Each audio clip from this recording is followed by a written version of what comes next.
Hello, lovely viewers. Welcome once again to Count Your Blessing. My name is Kukwa Andam. Today on Count Your Blessing, I want to share something that I have entitled Man's Plan versus God's Plan. We know that planning is an essential aspect of man's life, and everyone is required to plan one way or the other. As a matter of fact, there's this saying that if you fail to plan, you plan to fail. And so we are, in one way or the other, supposed to plan for our lives.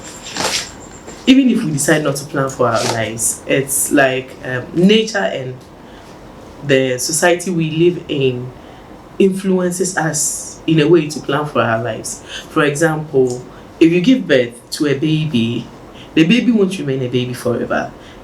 It will start growing, it will start crawling, walking, and then talking, and eventually running around.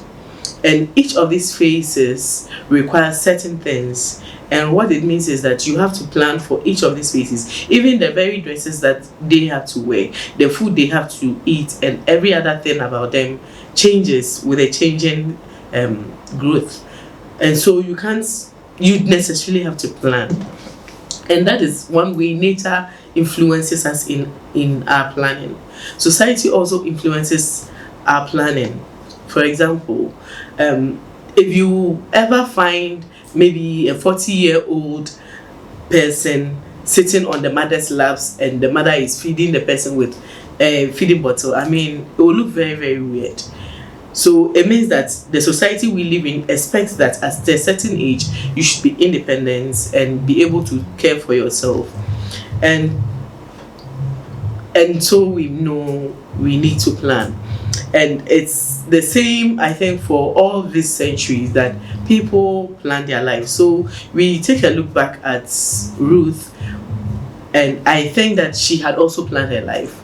As a youth, probably she's planned how she was going to get married, the kind of marriage she wants, the kind of man she would marry, where she wants to live, how many kids she would want to have. Like everything, probably she's figured it out, just like we do in our recent days. And lo and behold, she gets married to an Israelite who had come to live in their land. And I think it was a bit okay until the father-in-law dies. And 10 years after, she also lost her husband. At this point, my question was, had she planned to be a young widow? I don't think anyone will plan to be a widow at her age. We make plans for beautiful things, wonderful things. We don't normally plan for bad things like being a widow at a very, very young age, like Ruth's case. So what would you do when what you've not planned for comes your way? The Bible says that many are the plans in a man's heart, but then it's the counsel of the Lord that shall stand. We look also at Elizabeth and her husband, Zachariah. And according to the book of Luke, these couple were righteous. And for us, we would assume that for a righteous couple, these people wouldn't have any trials, but then they get married, and of course society expects them to give birth. They themselves probably were expecting to give birth anyway. So they get married with this hope, with this plan, and days turn to months to years, and then years to possibly decades, and this couple won't give birth. What do you do when the things you have planned for are delayed? Jeremiah chapter 29 verse 11 says that, "For I know the plans that I think towards you, they are plans of good and not of evil, to bring you to an expected end." For me, I sit back and I look at both Ruth and then this righteous couple, Elizabeth and Zachariah, and I think that the plan of God for their lives was completely different from what they had anticipated. For Ruth, God had a purpose to engraft her into the lineage of David.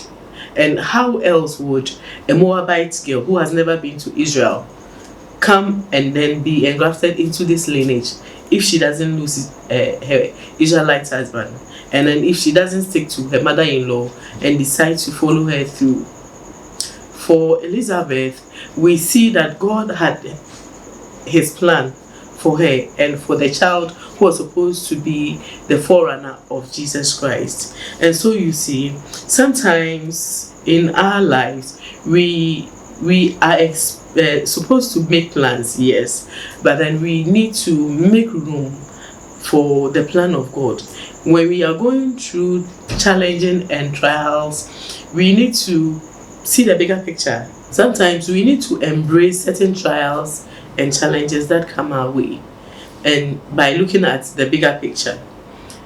Sometimes God will put us into the lion's den, not because he wants the lions to devour us, but then he wants our adversaries to know that we have a God who is able to shut the mouth of lions just for our sake. Sometimes God will watch us go through the furnace, not so that we'll be consumed by the fire, but so that our enemies will see the fourth man who is ever present with us. Today I just came to tell somebody, I don't know the plans that you've made and how skewed your plans have gone, but I just want you to look at the bigger picture. It may not be easy now, but then I am sure that in time to come, you would appreciate the goodness of God and the fact that God has been able to take you through these trials and this challenging moments. God's plans for us are way better than man's plan, our plans for ourselves, way better than what society expects from us, way better than what even the best of people would have for us. So let's trust in God and then keep our hopes in Him. This has been Kupa, and thank you for watching Count Your Blessing. Enjoy your day.